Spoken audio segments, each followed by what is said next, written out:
이 세상은 만만하지가 않습니다. 세상이라고 할 때는 그 하나님과 반대되는 그런 역사, 반대되는 세력, 이 세상은 만만하지가 않는데요. 그 이유는 바로 이 악한 영들이 역사를 하기 때문에 그렇습니다. 그래서 공중의 권세 잡은 자들이 역사한다, 그렇게 말씀에 되어 있고요. 또 이 세상은 하나님을 거스리는 그런 세력은 죄악이 팽배하기 때문에 만만하지 않습니다. 그래서 우리는 영적 전쟁을 해야 되는데요. 마태복음 10장 16절에 보면 예수님께서 제자들을 전도하러 이렇게 파송하시면서 내가 너희를 보냄이 양을 이리 가운데 보냄과 같도다, 그런 말씀을 하시는데요. 얼마나 예수님께서 그 제자들을 염려하셨던지 양이라고 표현하시고 세상에 있는 그 하나님과 대적하는 무리들을 일이라고 그렇게 표현하시면서 너희는 뱀같이 지혜롭고 비둘기같이 순결하라, 그런 말씀을 하셨는데요. 그 하반절의 말씀을 우리가 곰곰이 생각하고 그 말씀을 늘 명심을 해야 됩니다.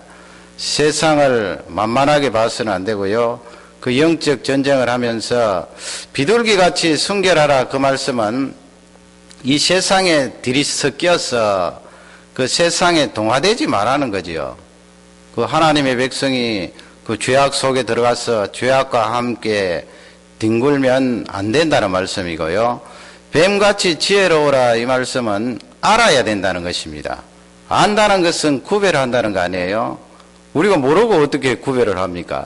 세상이 얼마나 죄악이 많고 세상에 얼마나 이 악한 영들이 역사하는가, 그것을 알고 구별하는 것이 지혜입니다. 그래서 오늘 이 사무엘하 16장 말씀은 그 세상에서 일어나는 일들, 뭐 성경 한 장에 나와 있는 내용을 가지고 전체적으로 다 파악할 수는 없고요. 이 16장 말씀을 통하여 우리가 하나님과 적대되는 그 세상 세력 속에 나아갔을 때 이런 일이 일어난다, 그러니 그 속에 휩쓸려서 같이 뒹굴지 말고 또 이것을 알아야만이 구별하고 지혜를 가지고 대처할 수 있기 때문에 그 내용들을 살펴보기를 원합니다.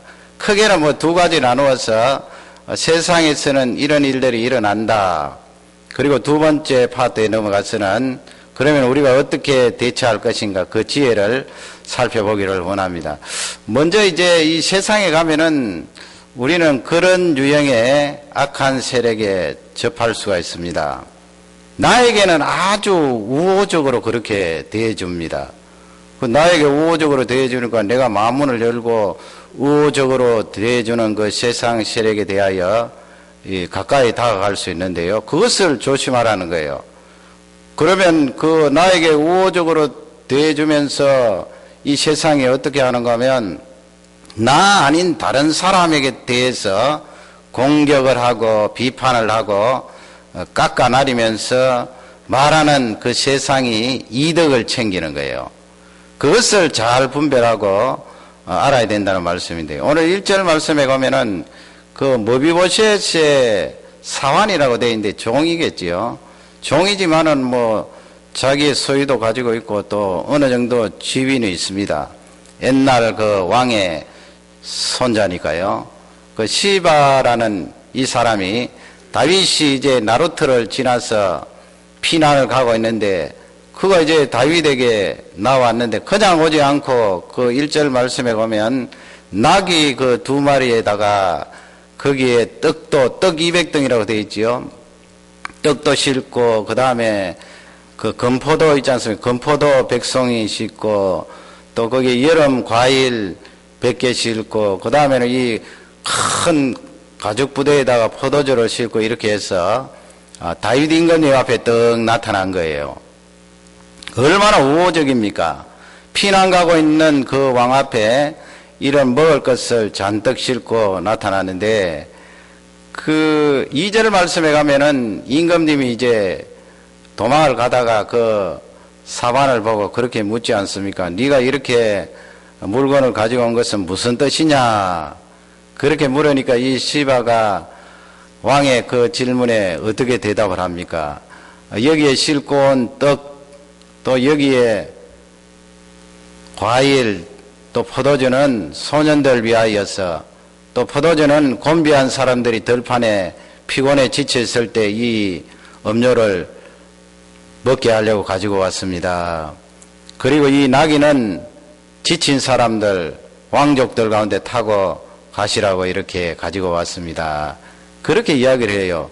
그 피난 가고 있는 사람에게 그렇게 선물을 가지고 오니까 호의적이지 않겠어요?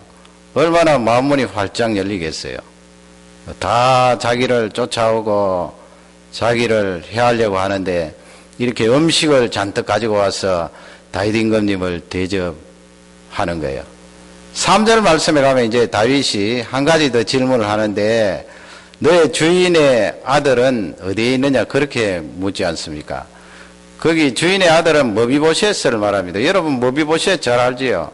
그 사울 임금님의 아들인 요나단의 아들이 바로 머비보셋인데 저번에 살펴본 대로 이 어릴 적에 유모가 안고 도망가다가 떨어뜨리는 바람에 다리에 장애를 입었거든요. 그러나 다윗 임금님이 요나단을 생각하여서 그 머비보셋을 왕궁으로 인도하여서 왕의 상에서 같이 먹도록 그렇게 자비를 베풀었는데요. 다윗이 물을 것 아니에요. 사환은 자기 앞에 있는데 이 머비보셋은 왜 없는 거 생각이 들어서 물으니까 그 3절 하반절 말씀이 여러분 세상에 대해서 우리가 분별하고 알아차려야 될 내용이 있어요. 그 3절 하반절 말씀에 이 사환이 무엇이라고 대답합니까? 나의 주인의 아들 그 머비보셋은 지금 예루살렘에 있는데 그가 하는 말이 무엇인가 하면 오늘 이스라엘 족속들이 내 아비의 나라를 돌리리라 그렇게 이야기했습니다. 내 아비의 나라를 내게 돌리리라 말씀을 회복시키겠다 그런 말씀이니까 옛날에 자기 할아버지가 왕이었잖아요. 그러니까 지금 이렇게 다윗 임금님이 피난 가고 있으니까 이스라엘 족속들이 이제야말로 옛날 사울 임금님의 왕통을 가지고 있는 머비보셋 나에게 그 왕자리를 돌려주겠구나 그런 말을 했다는 거예요. 사실은 머비보셋이 그런 말을 전혀 한 적이 없어요. 그는 장애를 입고 있기 때문에 피난을 가지 못한 것 뿐이죠. 나중에 다윗에게 이야기를 하잖아요. 그러나 다윗 앞에서 그렇게 선물을 갖다 내밀면서 그런 말을 하니까 다윗이 그냥 그 말에 넘어간 거예요. 그러면 여러분 여기서 우리는 무엇을 찾아야 됩니까? 하나님과 적대되는 세상이라는 것은 이렇게 다가올 수 있다는 거예요. 나에게 우호적이고 친하게 해주고 잘해주면서 그 다음에 가서는 제3자를 끌어들여서 제3자를 깎아내리면서 그 사람을 비난하면서 자기 자신의 이득을 챙기잖아요. 그러니까 이 다윗이 그 말에 그만 쏙 넘어가서 이 사환에게 어떤 말을 하잖아요. 다음번에 살펴보겠습니다만.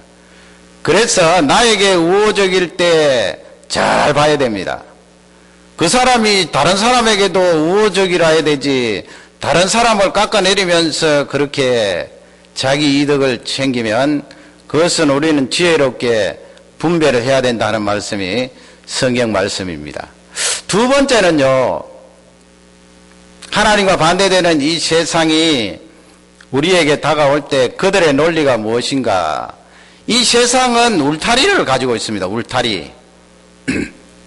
사실 우리 예수님 믿는다는 것은 그리스도 예수 안에서 하나가 되어서 이 교회도 우주적 교회 아닙니까? 그래서 다음 주에 우리 이 밴쿠버 지역 연합 예배 드리는데 그런 것도 아주 사실은 좋은 거거든요. 개교회가 이렇게 하나님을 섬기고 예배 드리지만은 1년에 한 2차례 정도는 성탄절, 부활절 해서 거기에 연합해서 하나님 앞에 예배 드리는 그것은 사실은 개교회가 있지만은 하나님의 교회, 하나님의 나라 하나거든요. 그 하나님의 예수 그리스도로 말미암아 구원받은 백성들이 하나님 앞에 예배 드리는데 그 울타리가 없지 않습니까? 울타리가 없는데 이 세상은 울타리를 만들어 놓고 그 울타리 속에 들어오지 않으면 원수시 하는 거예요. 그건 성경적으로 맞지 않고 세상이 추구하는 바예요. 다윗 임금님은 원래 하나님께서 그를 선택하셨잖아요. 아마 성경을 쭉 읽어보니까 하나님께서 원래 사울 임금님을 세우기 전에 이 다윗을 주목하고 있었던 거예요, 사실은. 그러나 이스라엘 백성들이 뭐 시기가 되지 않았는데도 사무엘을 조르고, 사무엘 조르었다는 것은 하나님 조른 거 아니에요. 계속해서 조르니까 하나님께서 억지로 허락하셨는데 그 허락한 왕이 사울 임금님이거든요. 다윗 임금님은 어릴 적부터 하나님께서 그에게 은혜를 부어주셔서 하나님을 사랑하게 하고 어릴 적부터 훈련을 시키셔서 어린 나이에 기름 부음을 받고 훈련을 받지 않았어요. 하나님이 선택한 왕이에요. 그 성경 말씀에 그렇게 기록되어 있고 결국은 그 다윗의 왕통을 통하여 예수 그리스도께서 육신으로 이 세상에 오시지 않습니까? 하나님께서 오래전부터 그렇게 작정하시고 계획을 한 사람이에요. 여러분 성경 말씀에 그렇게 되어 있는데 어느 누구라도 그 말씀에 반대를 할 사람이 이 세상에 아무도 없거든요. 하나님께서 뜻하시고 하나님께서 정하신 다윗, 지금 범죄하여서 매를 맞고 피난은 가고 있지만 틀림없이 하나님이 정하신 사람이에요. 그런데 보면요, 이 6절 이하에 보면은 5절 6절 내려가면서 보면은 베냐민 지파의 시므이라는 사람이 다윗과 그 신복들이 이제 산 비탈길로 이렇게 도망가고 있는데 그 건너편에서 이 시므이라는 사람이 막 6절에 보면 돌을 던지는 거예요. 그 왕이 있고 장수들이 따라가는데 간도 크지요. 돌을 막 던지면서 7절 말씀에 가면은 기가 막혀요. 거기 보면은 피 흘린 자여 비루한 자여 가거라 가거라 그래 고함을 지르면서 이쪽 편에 다 들을 수 있도록 그렇게 저주를 하는 거예요. 거기 피 흘린 자여 비루한 자여 이 말씀은 불안당 같은 놈아 막 이런 욕이에요. 불안당 같은 가거라 이 말씀은 뭐 우리말로 번역되어 곱게 그렇게 가거라 되어 있지만 꺼져라 벌써 꺼져라. 너 같은 인간은 꺼져야 된다. 임금님을 향하여서 그렇게 저주를 하고 욕을 해대는데 말이죠.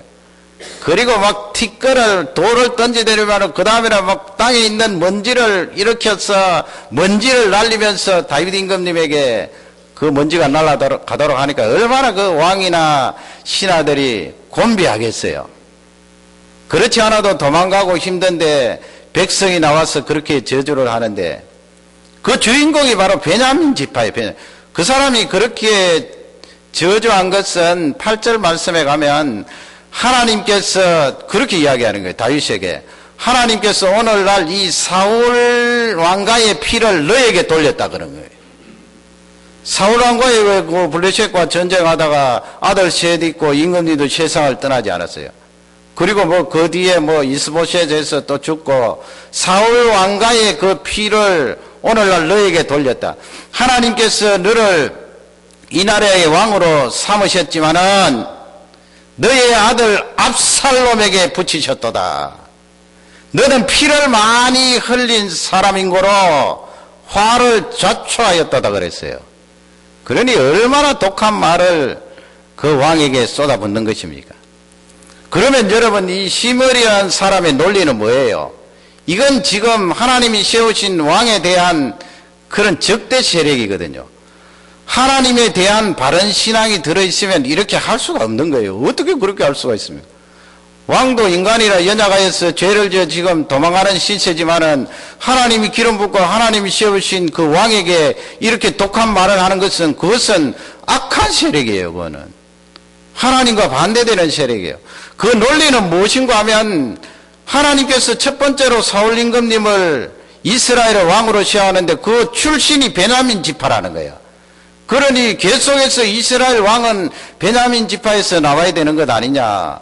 베냐민 지파에서 나오지 않는 왕은 다 왕이 아니라고 간주하고 또한 원수시하는 거예요. 그러니 그 입에서 오늘날 이 사울 가문의 피를 너에게 다 돌리셨도다. 그렇게 이야기하는 거예요. 그러니 이 사람에게는 울타리가 있습니다. 베냐민이라는 그 울타리가 있는데 그 베냐민이라는 울타리 속에 들어오지 않으면 언제 어느 순간인지 울타리 안에 들어오지 않는 사람을 원수시하고 적대시하는 사람이에요. 이 세상은 그렇다는 거예요. 그래서 여러분, 우리가 이 하나님과 적대되는 세상에 빠지게 되면은 교화라고 하겠지요. 그러나 나는 멸망을 당한다고요. 그러나 세상의 죄악에 대해서 우리가 한 걸음도 들어놓지 않고 울타리 바깥에 서보세요. 그러면 이 세상의 사람들은 나를 적대합니다. 원수시합니다. 그토록 나를 오라고 꼬이고 유혹했지만은 내가 발을 들여놓지 않으면 나를 배척하는 거예요. 원수시하는 거예요.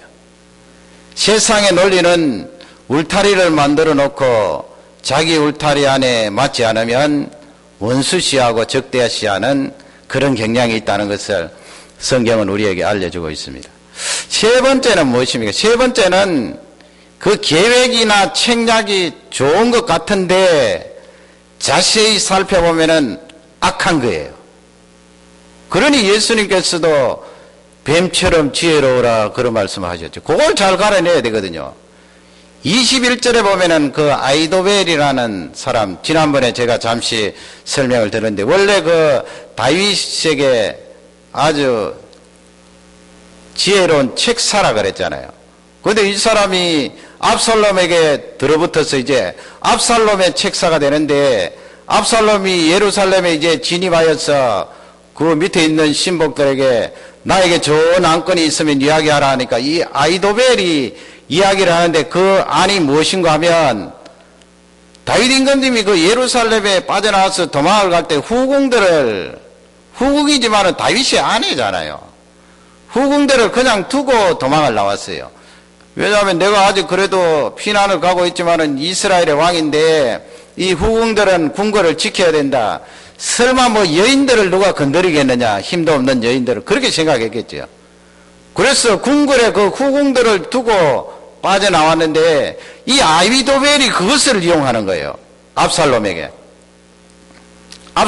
왕이라고 부르잖아요. 21절에 보면 왕이시여, 왕의 아버지께서 이 후궁들을 궁에 남겨두었는데 그 후궁들과 함께 동침하소서 그러는 거예요. 잠자리를 같이 하소서. 그러면 왕이 아버지, 그러니까 다윗을 미워하는 줄 이스라엘 백성들이 다 듣게 되기 때문에 왕을 도우는 우리 신복들은 더 힘을 강하게 얻을 것입니다. 그 말씀이 21절이에요. 지금 여러분 압살롬 쪽에 봐서는 그 안이 좋겠지요. 결과적으로 보면은 이스라엘 백성들이 자기에게 마음을 돌리고 또 자기를 쿠데타 일으키는데 도와주고 있는 신복들이 더 강하게 힘을 얻으니까 압살롬 쪽에는 얼마나 좋아요. 그러나 그 책략을 가만히 살펴보면 악한 거 아니에요. 얼마나 악한 거예요. 만일에 압살롬이 그 다윗의 후궁을 범하면 그것은 어머니를 건드리는 거 아니에요. 후궁이지만은. 그러니까 이것은 굉장히 악하고 불륜이에요. 짐승맛도 못한 거예요. 그러나 그 아이도벨이 압살롬에게 미끼를 던진 것은 그 21절 뒷부분의 말씀처럼 이스라엘 백성들이 그 소문을 듣게 되고 그리고 우리 신복들이 더 강하게 힘을 얻을 수가 있습니다. 그렇게 좋은 미끼를 던지는 거예요. 미끼를 던지지만은 그 책략은 악한 것입니다. 그러니 여러분은 우리가 하나님과 적대되는 세상과 그렇게 만나게 될 때 이 부분을 잘 지혜롭게 대처를 해야 되는 것입니다.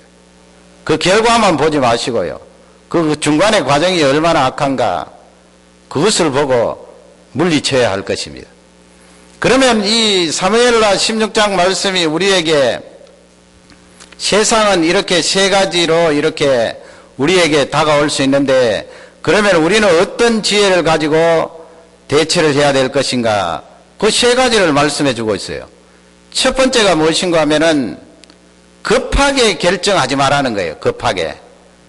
그렇지 않습니까? 다윗이 이 사완 시바를 만나서 4절 말씀에 가면은 그렇지 않아요. 그 머비보셋에게 있는 것은 다 너의 것이니라 그랬어요. 4절에 보면은. 그러니까 다윗 임금님이 잘 알아보지도 않고 이 사환의 말만 듣고 그냥 무비보셋에게 주었던 소유물을 사환에게 다 줘버린 거예요. 순식간에, 한순간에. 성급하게 결정한 것 아니에요. 다윗이 그렇게 성급하게 결정하게 된 것은 이 사환이 다윗에게 우호적으로 선물을 가지고 왔기 때문이고, 그래서 마음문이 좀 열린 거 아니에요. 마음문이 열렸을 때 조심을 해야 되는데, 그 다음에 그 무비보셋의 말을 듣자, 그 말은 진실도 아닌데 말이죠. 진실도 아닌데 그냥 급하게 속으로 상처를 많이 받았겠죠. 아들에게 지금 피하여서 도망가고 있으니까 가뜩이나 속이 상하고 마음이 아픈데 무비보셋이 그런 말을 했다고 하니까 이 녀석도 마찬가지네. 그렇게 해서 그러면 그가 가지고 있는 모든 것을 네가 가져버려라. 그러니까 4절 하반절에 보면은 이 시바가 절을 하면서 왕이여 왕의 은총을 계속 받기를 원하나이다. 그 속으로 좋아라 하면서 물러가는 것 아닙니까? 나중에는 밝혀지지만은 다윗이 성급하게 결정한 거예요. 그러니 우리도 이 지혜를 배워야 됩니다. 다윗이 했던 반대의 지혜예요. 성급하게 결정해서는 안 된다는 말씀입니다. 특히 남을 깎아내리면서 자기가 이득을 취하려고 하는 그때에 우리는 항상 반반을 생각해야 돼요. 그 남을 깎아내리는 그 남이 진짜 그럴 수도 있고 아닐 수도 있거든요. 그러기에 50% 확률이 있기 때문에 그 내용을 들으면서 성급하게 결정하면 안 된다는 것입니다. 좀 더 시간을 두고 알아보고 결정하라는 중요한 메시지가 되겠습니다. 두 번째, 우리가 세상에 나아갈 때 늘 염두를 두어야 되는 것은 하나님 말씀에 귀를 예민하게 기울이라는 거예요. 시므리라는 사람이 막 티끌을 날리면서 다윗 임금님을 저주하고 올 때에 이 옆에 있던 아비새라는 장군이 참을 수가 없잖아요. 어떻게 왕을 향하여서 저렇게 저주를 할 수가 있나. 그래서 왕에게 이야기하지 않습니까? 저 죽은 개 같은 녀석을 내가 당장에 가서 목을 날리겠습니다. 그러니까 다윗 임금님이 그 말을 받아서 거절하지 않습니다. 10절 말씀에 가면은 스루야의 아들들아 너와 내가 무슨 상관이 있느냐. 그 말씀은 다윗이 가지고 있는 의견은 다르다는 거예요. 그러면 다윗이 가지고 있는 의견이 무엇인가? 다윗은 그것을 하나님의 음성으로 생각했다는 것입니다. 막 지금 티끌을 날리면서 자기 자신을 저주하는데 하나님께서 저에게 너 다윗을 저주하라 하셨다는 거예요. 얼마나 귀한 관점이에요. 10절 말씀이 그 말씀이에요. 하나님께서 저 시므이를 시켜서 너 다윗을 저주하라 했는데 그 시므이에게 다가가서 목을 날리겠다고 너 어찌해서 왕을 저주하느냐 이야기할 수 있겠냐는 거예요. 얼마나 귀한 관점이에요. 보통 사람 같으면은 그렇게 하나님의 음성으로 생각하지 않습니다. 내가 지금 불안정하고 피난 도망가고 있는데 이렇게 상처받고 힘들고 어려운데 나를 향하여서 저런 저주의 말을 해. 나를 향하여서 욕을 해. 가만히 참지를 못하겠지요. 그러나 그 저주하고 나를 향하여서 욕하는 그 말도 하나님께서 나에게 주시는 음성으로 생각하는 거예요. 이건요 역설적이지만은 내가 사는 길이에요. 보통 사람 같으면 나를 향하여 욕하고 나에게 상처 주는 말하면 우리가 잠이 오지 않잖아요. 밥맛이 없어지고요. 살 의욕이 사라집니다. 그리고 두고두고 내 마음속에 간직하고 내가 그 원수를 어떻게 갚을까 그것이 머리에 떠나지 않는데 다윗은 그 시므이가 하는 말을 하나님께서 나에게 주시는 음성으로 받아들인 거예요. 예민함 아닙니까? 우리가 이 세상에 나아가서 세상이 나에게 다가와서 어떤 책략을 하든지 어떤 일을 벌여놓든지 중요한 것은 하나님의 음성을 세미하게 기다리는 나의 자세예요. 하나님의 말씀을 가까이 해야 되겠지요. 세 번째 주시는 귀한 메시지는 같이 휩쓸리지 말라는 것입니다. 같이 휩쓸리면 안 된다는 거예요. 그러니까 예수님께서도 너희들 비둘기같이 순결하라 하는 건데 같이 휩쓸리면 똑같이 된다는 거예요. 11절 12절 말씀인데요.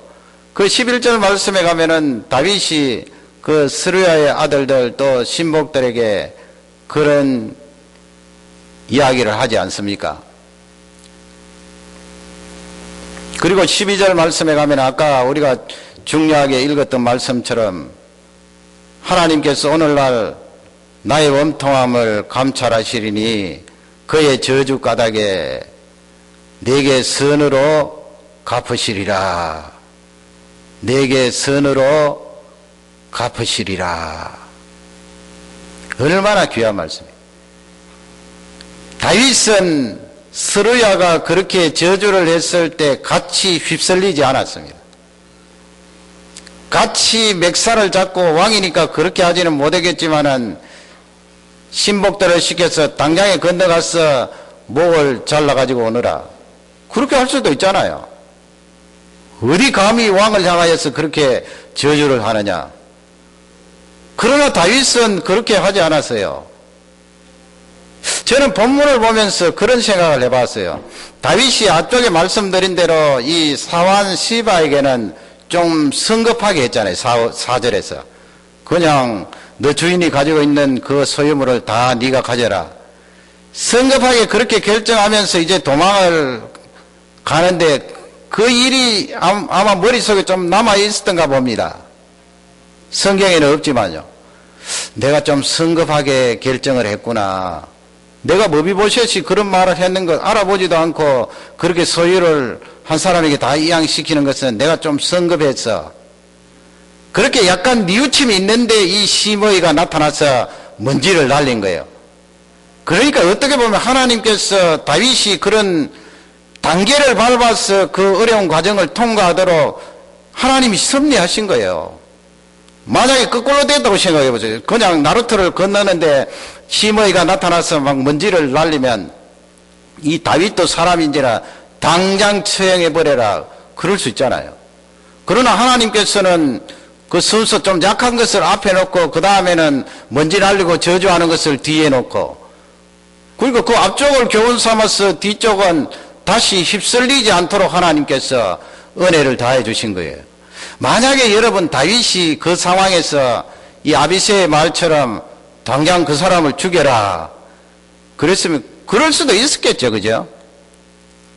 뭐 백성들이 그 이야기를 들어도 누가 뭐 다윗을 향하여 힐난을 하겠습니까? 그렇게 왕을 향하여서 저주하고 욕을 하는데 그럴 수도 있었겠다 생각하는데 하나님이 보시기에는 이쁘지 않거든요. 그렇지 않겠습니까? 하나님이 보시기에는 아니 자기는 가진 죄를 다 지어놓고 백성 한 명이 나와서 그렇게 저주를 한다고 그 백성의 목을 잘라. 하나님이 보실 때는 그게 이쁘지가 않다고요. 그러니까 다윗이 그 심의 속에 빠지지 않고 말리지 않은 것은 잘한 거예요. 얼마나 잘한지 몰라요. 그리고 하나님 앞에 하나님께서 이 원통함을 감찰하시리니 이 저주 까닭에 하나님께서 나에게 선으로 갚아주시리라 그렇게 고백을 하잖아요. 그러니 이 말씀은 세상 속에 휩쓸리지 마라. 나를 향하여 저주하고 나를 향하여 욕하고 나를 향하여 상처 주어도 내가 맥살을 잡고 같이 뒹굴면서 같이 죽자 하면서 뒹구지 말고 휩싸이지 말라는 메시지예요. 그렇게 휩싸이지 말고 다윗처럼 오늘날 이 원통함 까닭에 하나님께서 나를 긍휼히 여기셔서 선한 것으로 갚아주려 이렇게 나오라는 것입니다. 영적 전쟁이 여러분 우리가 나가시에 힘써 나가시에 늘 싸우는 것만이 영적 전쟁은 아니거든요. 싸울 때는 그렇게 싸우지만은 기도로 싸우고 말씀으로 싸우고 그렇게 해야 되는데 이렇게 오늘 다윗처럼 휩쓸리지 않을 때는 휩쓸리지 않는 거예요. 그러니까 이 다윗은 영적으로 한 수 위인 것입니다. 하나님의 말씀으로 해석하고 마지막 네 번째는 아이도벨의 그 책략을 가려내도록 하나님께 지혜를 구해야 돼요. 대개 우리 사람은 결과가 좋으면요 덥석해버리거든요. 그렇지 않겠어요? 결과가 성공하고 결과가 잘 되고 결과가 축복이라고 이야기하면 중간 과정은 좀 눈을 깜짝해서 결과만 보고 그냥 덥석 결정해버리는데 세상이 주는 미끼라는 것입니다.